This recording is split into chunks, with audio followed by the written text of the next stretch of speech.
blockchain, and they had no idea the use cases that would be there. You got to think of the internet back in like 93 or 4 when they'd go on the news and people would be like, oh, well, it's like the radio on the computer. They didn't really know.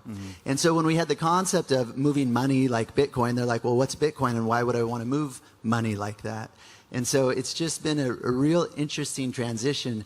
And now 10 years later, starting up more and more companies, and this session is about what does it take to start a company in 2024. There are a number of things that have changed, especially in this industry, but overall it's having that vision, having an understanding of the landscape and a belief in it, because you might feel like you understand the landscape, but nobody knows. You just have to have the optimism and the belief and to really, really go for it and follow what you feel is right. And here's the thing.